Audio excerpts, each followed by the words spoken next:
Thereupon the Venerable Bhaddali asked, Venerable Sir, what is the cause, what is the reason why they take action against some monk here by repeatedly admonishing him? What is the cause, what is the reason why they do not take such action against some monk here by repeatedly admonishing him?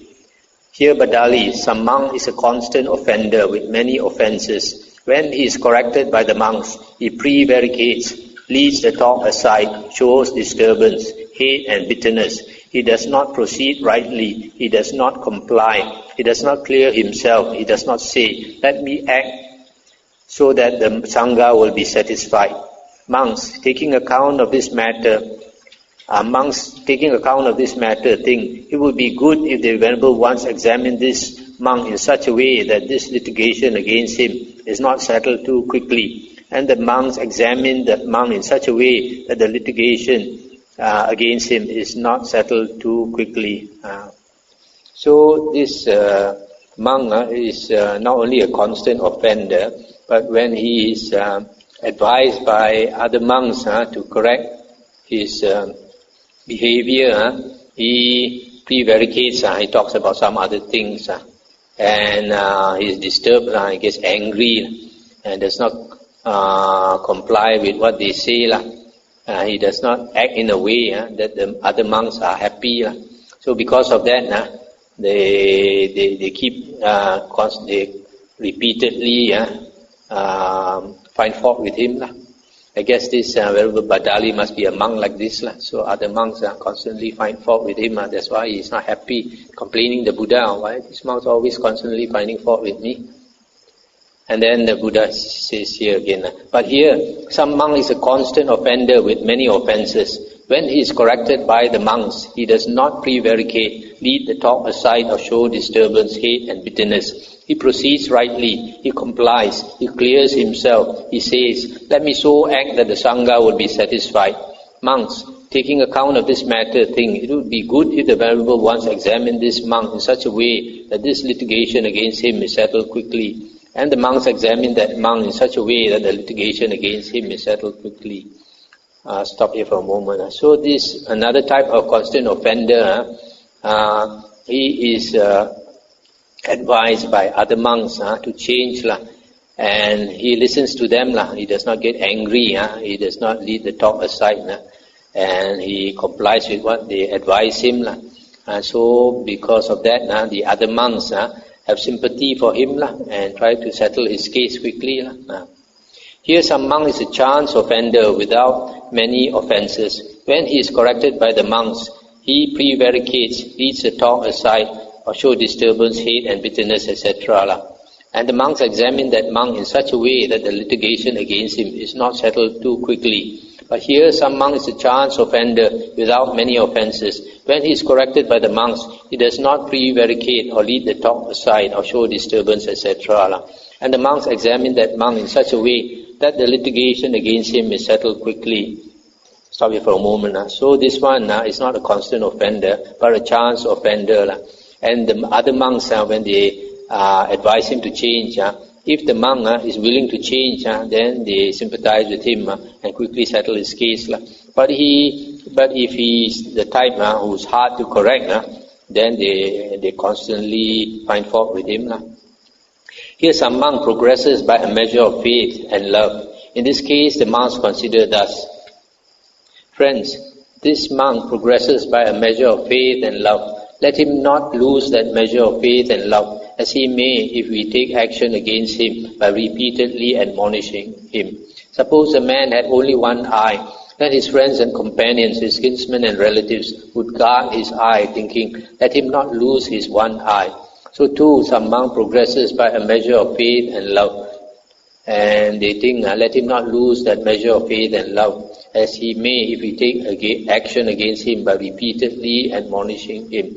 This is the cause, this is the reason why they take action against some monk here by repeatedly admonishing him. This is the cause, this is the reason why they do not take such action against some monk here by repeatedly admonishing him.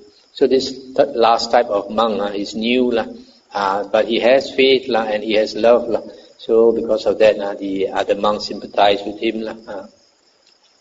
Venerable Sir, what is the cause, what is the reason why there were previously fewer training rules and more monks became established in final knowledge? What is the cause, what is the reason why there are now more training rules and fewer monks become established in final knowledge? Stop here for a moment. So here he's asking why formerly there were less precepts made by the Buddha and there were more arahants. And nowadays there are so many precepts and we have less arahants. And the Buddha said, that is how it is, Bhaddali. When beings are deteriorating and the true Dhamma is disappearing, then there are more training rules and fewer monks become established in final knowledge. The teacher does not make the training rule for disciples until certain things that are the basis for taints become manifest here in the Sangha. But when certain things that are the basis for taints become manifest here in the Sangha, then the teacher makes known the training rule for disciples in order to ward off those things that are the basis for taints. Those things that are the basis for taints do not become manifest here in the Sangha until the Sangha has reached greatness. But when the Sangha has reached greatness, then those things that are the basis for taints become manifest here in the Sangha. And then the teacher makes known the training rule for disciples in order to ward off those things that are the basis for taints. Those things that are the basis for taints do not become manifest here in the Sangha until the Sangha has reached the acme of worldly gain, the acme of fame, the acme of great learning, the acme of long-standing renown. But when the Sangha has reached the acme of long-standing renown, etc., then those things that are the basis for taints become manifest here in the Sangha. And then the teacher makes known the training rule for disciples in order to ward off those things that are the basis for taints. Stop here for a moment. So here the Buddha answers that after some time the Sangha becomes very well established and they become famous and they have reached a peak. Then when they have reached a peak, then problems start to appear. Here the Buddha says the taints become manifest. Here refers to what Chinese call fan now, or the uncontrolled mental outflows. That's my translation for taints, the asavas, uncontrolled mental outflows. That means the mind, they use the mind a lot. Instead of meditating and attain the jhanas, the monks, after some time, they become lax. After the Sangha has reached fame, the peak, then the Sangha of monks, the Buddha and the Sangha of monks become very famous. Then they get a lot of offerings and all that. Then the monks start to relax, and you get bad eggs, the monks, people coming into monkhood for the wrong reasons. They wear the robe for the wrong reasons, and then they don't practice. They don't practice. They don't practice. The aim in wearing the robe is not to practice the holy life, and they are greedy for offerings and greedy for fame and all that. So that's when the taints become manifest. All this using their mind too much, and beings are deteriorating, and the true Dhamma starts to disappear, because these monks, instead of practicing meditating very hard and disciplining their mind and not using their mind in thinking, they start to think a lot, and then they have wrong interpretation of the Dhamma. And they have wrong interpretation of the Dhamma, and then the true Dhamma starts to disappear.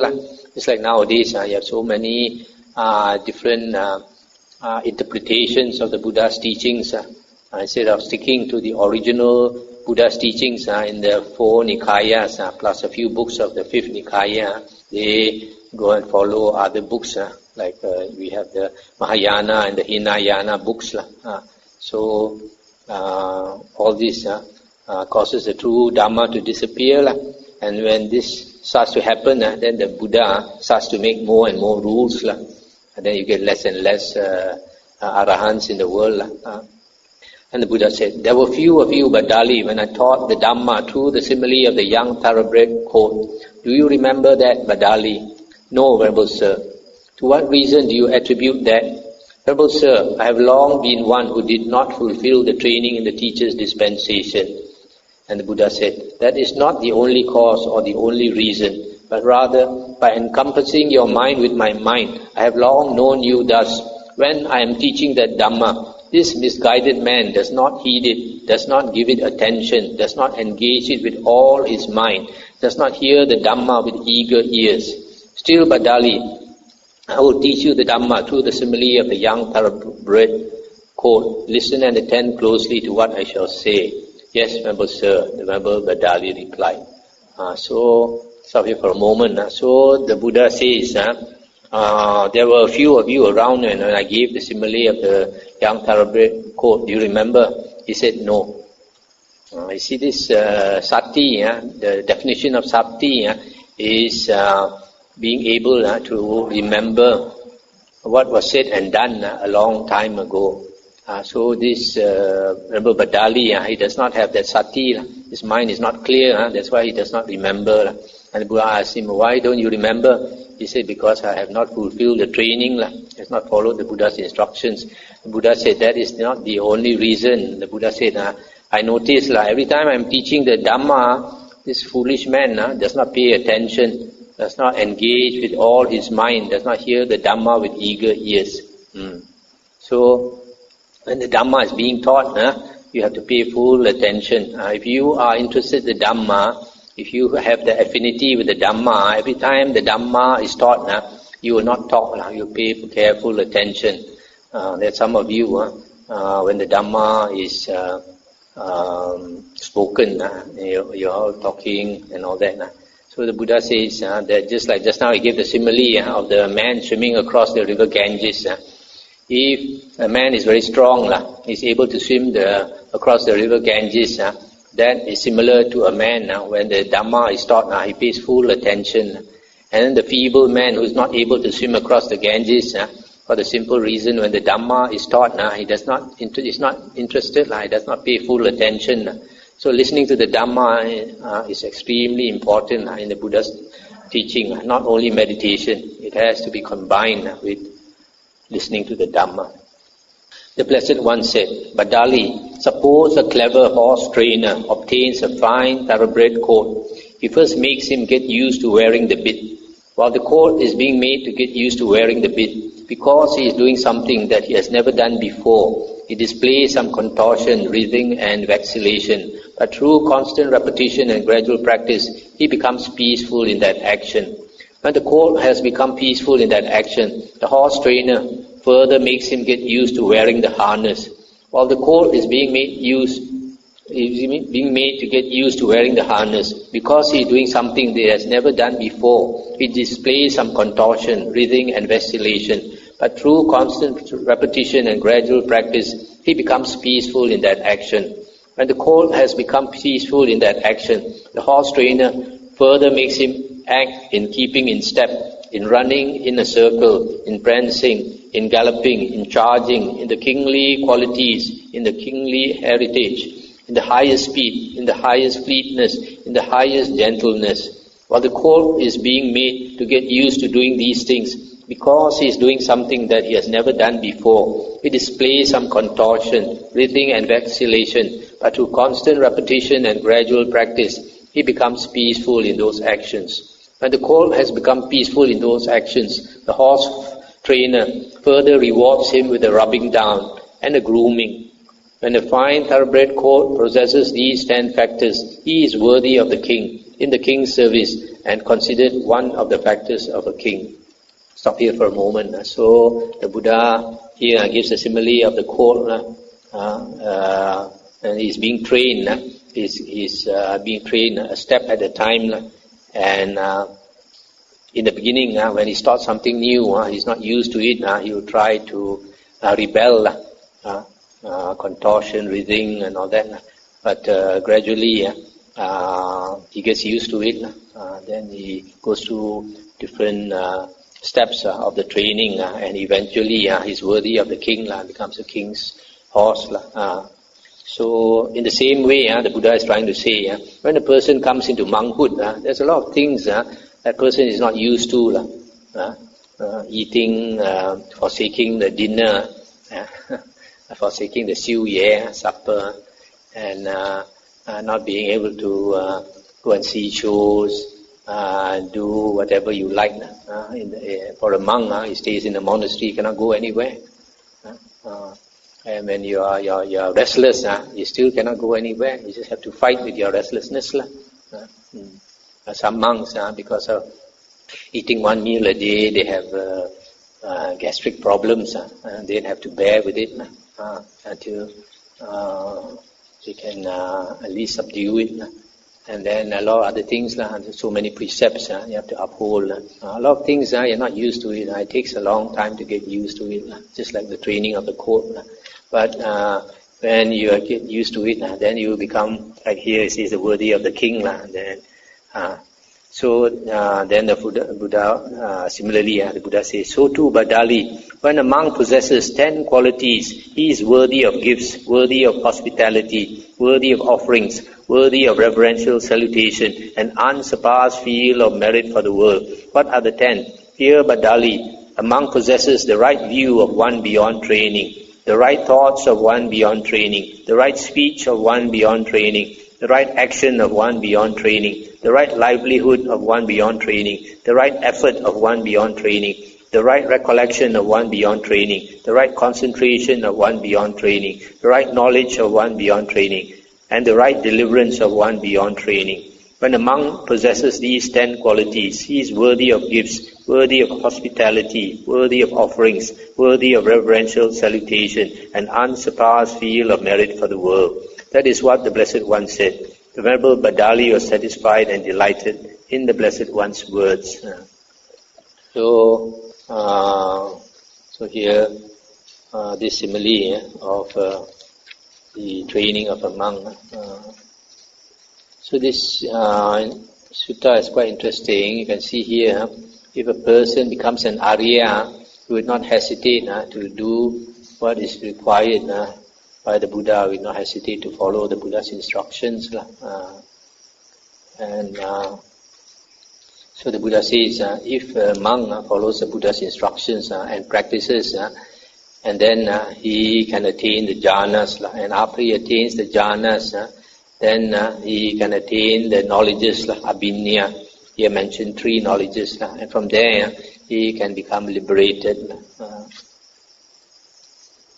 It's nearly 1 hour. Maybe we stop here. Anything to discuss?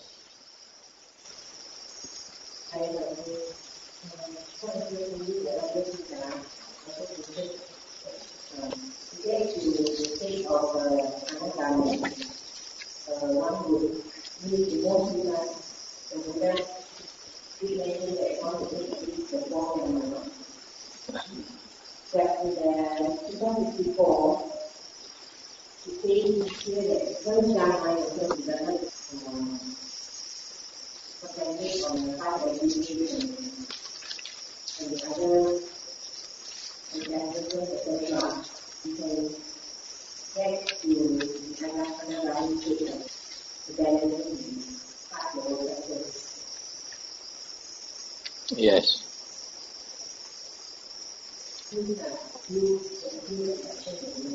Yes, this is one of the exceptions.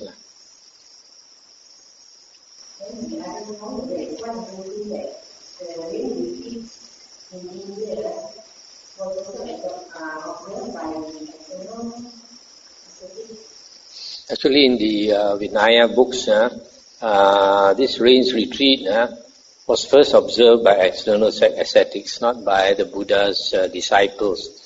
And then during the rains, the Buddha's disciples were walking all around. And then the lay people criticized the Buddha's disciples for walking around during the rains, because they said during the rains a lot of insects and worms, etc., they come up to the surface. Then when the monks walk around, they kill all these insects and worms, etc.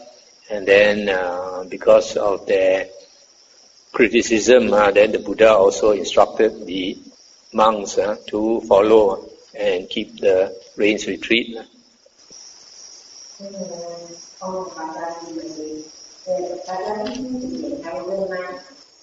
Yes, yes.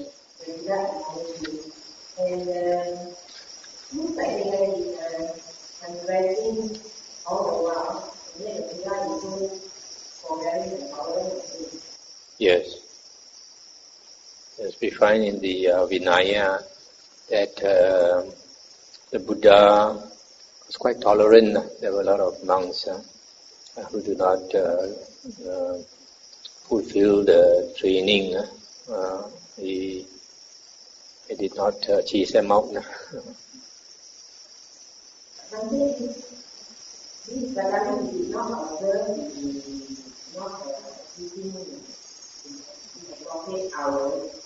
So it's not such a big offense Yes, it is not such a big offense because initially the Buddha did not have this training rule and the monks were going on alms round in the morning, in the afternoon, even at night. Later you'll see another sutta where this is mentioned, maybe the next sutta, the next sutta, sutta 66, we'll go through tomorrow. The monks were going on alms round at odd hours, and that created problems. Sometimes in the darkness, they are standing there. When the monk begs for food, he's not supposed to open his mouth, not supposed to say anything. So in the next sutta you will hear about some lady, she was trying to get water from the well or something, and this monk was standing beside her, keeping very quiet, and when she turned around, she saw him, she screamed in terror, and after that scolded him. So that's why the Buddha didn't want the monks to go and beg at night and all that. Frighten people and inconvenience people and all that. And also, the Buddha himself was quite ascetic. We know before he was enlightened, he practiced all the ascetic practices to the extreme until he nearly died. And eventually he decided to take one meal a day, and he felt that it was enough. Actually, for a monk, one meal a day is a very good practice because unless a monk does a lot of physical work, like building and all that, then a lot of monks, we don't do much physical work. Then one meal a day is just nice. In fact, for a lot of monks, if we take 2 full meals, you can easily get fat. So we have to be careful. We have to be careful. We don't go out of shape. So this eating precept is actually not a serious precept, because initially the Buddha allowed, but because the Buddha felt that by eating one meal a day it is sufficient, and a monk is slim, and that's good for meditation. If a monk gets fat, then he gets sleepy easily, sloth and torpor. So it is a good practice only because it helps in the holy life. That's why the Buddha mentioned one meal a day. But later, because some monks could not follow it, then the Buddha relaxed a bit, and the Buddha said after the meal you can keep some food left over to eat later, but not after noon when the sun is at the highest. And actually the main point the Buddha wanted was that the monks should only go on alms round once and not inconvenience lay people by going on alms round more than once a day. So the monk goes on alms round once a day, and then if he wants to eat twice, that is allowable, provided it's in the morning. Okay, this sutras compile or divided another is firstly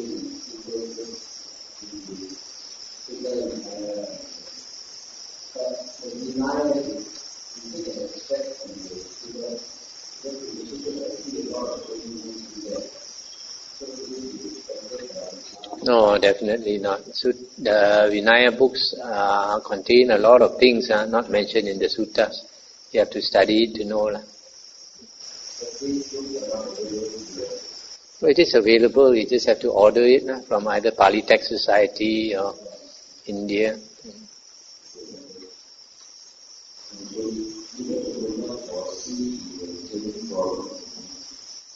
Say again?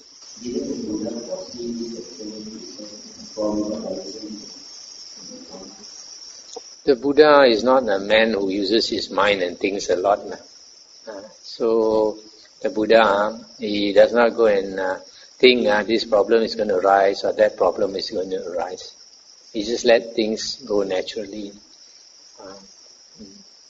Not like us.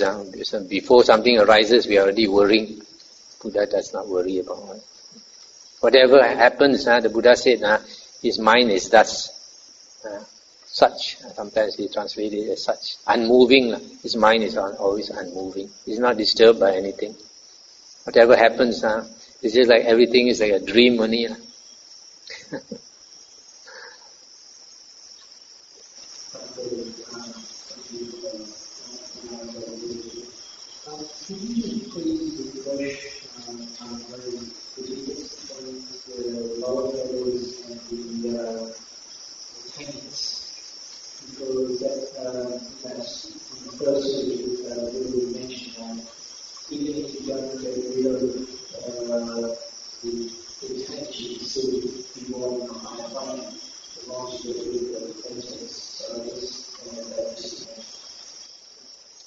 The taints, I would translate, actually the Pali word is asava. I would translate it as uncontrolled mental outflows. Arahant is described, is defined, Arahant or liberated person is defined as a kinna sava, one who has destroyed the asavas. And we know an Arahant, he has destroyed the tendency for the six consciousness to flow. So that's why this word asava, I will interpret it as the uncontrolled mental outflows. That means the flow of the six consciousness, the tendency of the six consciousness to flow. So it is this is the ultimate. If you destroy the asavas, the taints, you have become arahant.